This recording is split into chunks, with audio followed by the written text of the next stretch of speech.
They said we should be prepared to have the hardest schedule that anybody's ever had in the NFL. Should we ease up now that we have the easiest? Let's talk about it a little bit. Let's go.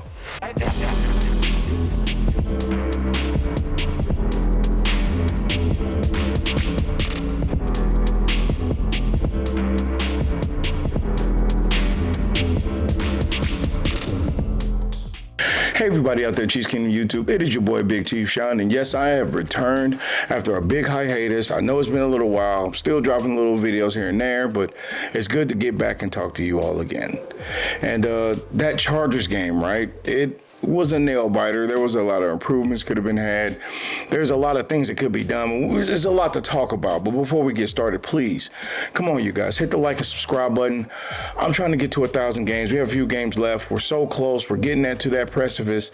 And I'd like to thank everybody who's been there supporting me. I haven't been there in a while, and I thank you so much. And so much is going on, but I've already talked about that. And I would just like y'all to hit the like and subscribe button. Not even going to cap. Just go ahead, hit it right now. I mean, you can pause this video and go do it, but you still got to go do it, okay? So do it. That Chargers game, it was a nail biter. I'll give you that. I mean, I feel like we made more mistakes than the Chargers did, but obviously, you know, having the chosen one and his best friend, who is the God of gods, seem to always make the right decisions and do the right things. I mean, I am totally happy with the result I have, obviously. I mean, we won by 3 points. It's the Chargers. We should expect that for divisional games. I get that, but that doesn't still give me the excuse not to sweat, you know what I mean?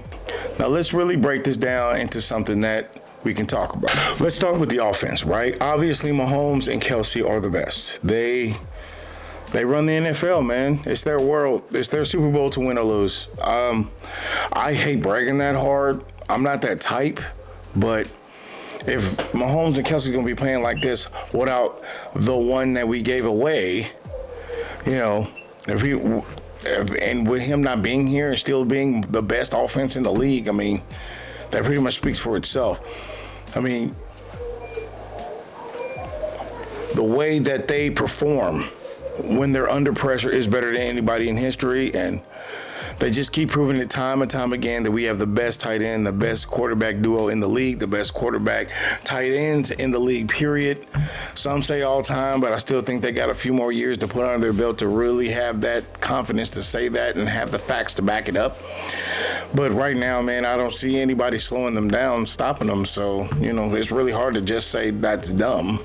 And it's not that far-fetched to say. You know, they are good. They're that great. I mean, Travis Kelce has more touchdowns than games played. And that's a real fact. That's not a cap. That's for real. Mahomes is on his way maybe for another MVP. I mean, with a lot of other players out there doing damage, especially the one we will not name who decided to leave on his own, I mean, he's doing damage too. He's making Miami a threat we're going to eventually have to see down the line, you know, so hopefully we fix that up. But you know, I'll get on that in a little bit. But I still want to talk about this offense, and I'm so proud of it. Like, were there a lot of hiccups I didn't like? I'm not going to lie and sit here act like I was that perfect fan that knew everything was going to go good. We start bad. And as a fan, if you're not upset, even though if you know the ending, I don't know what to tell about you. Because when stuff like that happens, it makes you sweat. I don't care. It's the Chargers. Yes, the Chargers are having a bad season, blah, blah, blah. But that does not stop the fact that they're still the Chargers. They still always give us trouble. Herbert always averages over 300 yards passing on us. So they're still the Chargers. They're still a threat. You know, I know it's not it's the world-ending team or whatever, but it is what it is. And that offense is amazing. And to still talk about that offense, I'm going to actually say it right now. The offensive line actually did a pretty decent job. No, I'm just kidding. No, Wiley is trash. Wiley and Orlando are still trash. They're just they're not garbage. You know, that's trash, something you just pick up and throw away. Garbage just stinks because it's nasty. Luckily for them, they're not, well, Orlando Brown is, but Wiley needs some improvement, but, you know, at least he's not garbage. Garbage has his own stick of his own, and that offensive line really needs improvement. It really needs work. Mahomes got beat up a little bit too much for me. I will say that about the offensive line. Y'all let him get hit a little bit too much, missed out on some blocking routes. You know, it was lucky they didn't have Bolton in the game. They probably would have did worse to us, you know, but, you know, overall offensive line didn't do bad. You know, Tony was out and, you know, Juju was out and Scanlon was out here and there. But, I mean, mostly the big guy of the game, the offensive guy besides obviously Mahomes and Kelsey would get that game ball is Pacheco. He killed it, averaging like 5 a carry against a great defense like theirs. I mean, that is pretty darn impressive. I mean, to be able to command the field like that, just decided to run and play, and you could just eat up 5-6 yards. I mean, congratulations to the brother. 100 yards rushing. We haven't had a 100-yard rusher in like almost 2 years. So to see this kid come straight out of college ball and ready to have something to prove, and he's proving it, that goes without saying. To see that Pacheco has this potential to even get better, that puts a swell in my heart as a Chiefs fan. It has to do that to you too. You know what else puts a swell in my heart? You hitting that like and subscribe button. Look, see, got you. Go ahead and do it. Just do it right now, man. That would make my heart probably burst. I know y'all don't want me to die, but, you know, obviously it's metaphoric. But you can still hit the like and subscribe button. That's pure literal. That's pure literal. So you just go ahead and do that and help your boy out, make me smile a little. But I will say the one thing offensively that had me weirded out was some of the play calls. Obviously, we made some fumbles and mistakes offensively. They're there. Travis not turning around 5 yards, all those little things. They're there, but some of the play calling here was not my favorite. Has Andy Reid called better? Yes, 100%. He's always called better, but this one was not one of his good ones to me. I know the score says different. We won 30-27, but y'all got to admit those first few quarters, I didn't know where we were going with most of these plays. Y'all got to admit, too, because we didn't start scoring until the third quarter. So, or maybe sooner than that, but it didn't feel like it was sooner than that. It felt like it was third quarter. Y'all go down in the comments below. Please tell me, what quarter was that when we got on that hot? Was it the fourth or was it the third? I am highly confused. I've been working all day, so I don't even know what's up. I don't even know which way is up. I know Andy Reid is one of the greatest play callers that ever lived in this sport. Not denying that, because he is. But I will admit, some of those play calls were not my favorite.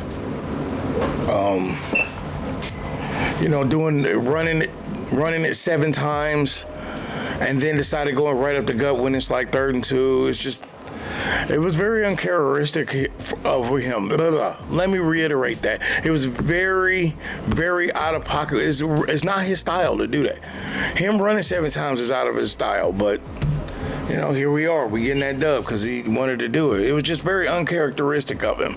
See, I can say that word. And it was, if I had to give out a grade total offense, it was a B+. Andy Reid's coaching, it was the same, B+. There was a lot of positives. There was negatives I did not like, but the positives way outweighed the negatives. I know he can do better. He'll do better next week. I mean, it's the Rams. I know they're 3-7, but I just know he'll do better. I want to give one last shout out offensively, and that's Sky Moore. I've been doubting that boy all season, dropping fumbles, not catching balls, just such a scatterbrain. And now lately he's been really stepping up, ready to get these receptions. I mean, once you find out Juju and Tony and so many of our players are out for several weeks, this is your time to really shine. Literally, there's no better time than now. You got to do it. Take that opportunity. Seize that opportunity. Squeeze every inch of success of what you're trying to do. Sky Moore is proving that, man, because I'm telling you, his season did not start great. But now we're revering the kid like he might just have the potential to be a number 2, number 3 receiver. Hopefully here. I just like to give, shot to the boy. He been really, looks like he's been really putting the grind down, really trying. Because Patrick Mahomes fed the boy like he was, starving, and he made sure he ate hearty. Let me be honest, I'm not a Sky Moore fan or a stan. You know what I'm saying? I'm not the biggest supporter of the kid because I feel like he has a lot of opportunity to grow and a lot more to prove. But I will say this, if he can keep playing like that every night, I don't see what kind of problems we have. And, shouts out to him. The entire offense, our chief offense, they say it makes our team. I just said it makes our team better. You know what I mean? So, I really feel like, Sky Moore did his thing, and I'm applauding him for it. And congratulations, bro. You finally get that shine you always wanted. Let's hope you keep that energy up for next week. What do I think about that defense? It did a pretty decent-ass job, man. Excuse the language and vernacular, but I feel like it did a really good darn job. They went in there and walked in and, I won't say dominate the game, but it was not a shabby job, especially by Hannah. But then again, they may have been Chris Jones getting doubled. So that middle lineman was just be able to tear Herbert's butt off, tear him a new one, man. Hannah had a really good night. 2 sacks, a lot of tackles behind the line. I mean, defensively, you can't really judge it as hard as the offense. And I'm saying that Chris Jones really put it down. And y'all know how I feel about Chris Jones. I still believe that. I still stick to my guns. I will carry that to my grave. If Chris Jones actually worked out like a Aaron Donald or something, like he'd be an Adonis that wouldn't be stopped by no man. But apparently that's not the way he wants his life. He can live his life any way he wants to. Hannah had a really fire game. I'm really impressed with him, But, a lot of people stepped up. Flawless caused a lot of trouble on the line, helped disrupt a lot of good plays. Trent McDuffie's always there to swat some away. But right now in this segment, since we're talking about defense, I'll get to Spagnuolo's in a minute. But when you talk about defense, and you don't talk about Nick Bolton, I don't know what kind of rock you're from. I don't know what kind of rock you're under. He played a damn good game. And it's like nobody's trying to give Bolton the respect that he deserves, man. I mean, he really put it down. He disrupted. He stopped plays. He tried to keep up as best as he could. I mean, most of that defense, they're working as a cohesive unit. And we know they do this around this time of year where they act, at the beginning of the year, act like they don't know anybody and everything's so difficult. Wine. Do you want a Wamburger with French wines? I just wish there was more recognition for the dude, man. I mean, he had a really great game. He got the game-ending interception. I mean, and so much more. And he's just steadily coming up in the ranks. And I just don't understand why the media is not talking about him more. He basically won the game for us. And nobody even talks about him. We're too busy talking about Kelsey and Mahomes. And like I said earlier in this video, they deserve it. But I'm just saying, Nick Bolton deserves some of that kind of love too. A little Stephen A, a little Undisputed, whatever your taste of ice cream. Y'all, Nick Bolton is there and he's dominant. What's up? He deserves it. He's one of our best defensive players on the team. Him, Willie Gay, the linebacking core did a really good job. That's why I'm really just getting at. They did a really good job, all of them, you know what I mean? They did the best. Even Leo Chanel had his little moments. Carl Loftus did really good. Chris Jones set the example, set the tone.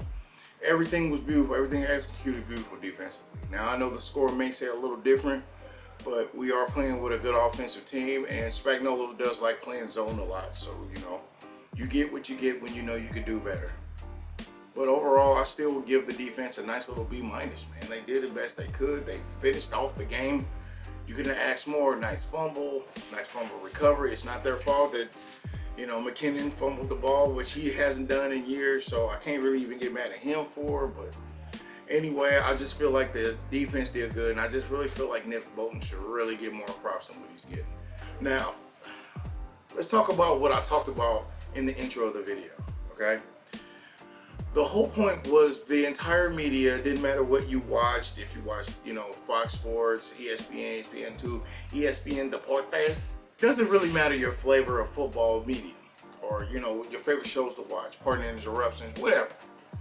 And the one thing they accentuated with the Chiefs is our first 8 games is the most hellacious games that any team's ever played in history, because all of them were they were all in the playoffs last year. And that's just crazy to throw all that might at us in a short amount of time. But being Mahomes, we pretty much came out of it 8-2. All in all, I know the other teams that we played after this, after game, this game or whatever, ain't that great. But still, to be able to play those elite teams and only come out with only 2 losses, both losses that were really on us and not on the other team, that says something about elite play. That says something that the reason why Mahomes and the Chiefs get comped so many times on starting games. When most games are 3:30, they turn into 7:30. If they 7:30, they'll be 12 o'clock tomorrow morning for the British. Shout out to my boy Brit Chief. But now that we've gotten out of the gauntlet and we're still leading the AFC, now the rest of the games that we have are, let's say, the difficulty level is not up. I mean, we're playing the Rams, and like I said earlier, respect the Rams, respect any team, because any given Sunday is always a mantra. But the Rams are 3-7. We're going to play the Raiders again, and then we just, we're going to play the Raiders again. We haven't even played the Broncos yet. I think we still have a Houston game to play. Like, there's a lot of, let's say, just for the sake of argument and conversation, weaker teams that, that we're going to see for the rest of the year. And my question is, should we be complacent, or should we really try to drive for this number 1 spot? You know what I mean? Because it sounds like to me it doesn't really matter what we do. We already the only team that basically clinched the playoff spot before Thanksgiving. This season is going to be crazy. I'm more worried about the playoffs, but that'll be another video because there's a lot to talk about. Future playoff implications and players we need to be playing and matchups and all this other kind of nonsense. We'll talk about that in the next video. But right now, should we be really worried about the schedule being so easy? I mean, I don't know. We're the Chiefs, dude. We conduct things differently than anyone else in the league. So, flip of a coin and hope it heads your way. That's all you can do. You see what I did there? It was a coin. I really can't put a win-loss ratio on this. I mean, there's so many easy games. You want to just say, how many games we got left? Added with 8, and just say that's our number. But come on, that's a little unfair. I don't know. I'm kind of good at it, and hopefully, I'm just gonna say, heck, we don't lose no more games for the rest of the year. I'll say no. We actually lose 1 game because we're gonna take Mahomes out, and maybe even still win. Thank you for staying to the video this long. I know I was a little winded, but I really miss talking to y'all, and there was so much to talk about, and there's so much to talk about in the next video because, like I said, playoff implications are insane. Really, thank you. I appreciate you. Thank you for your patronage. And always remember, always let the arrowhead lead you in the right direction. Straightforward. Peace.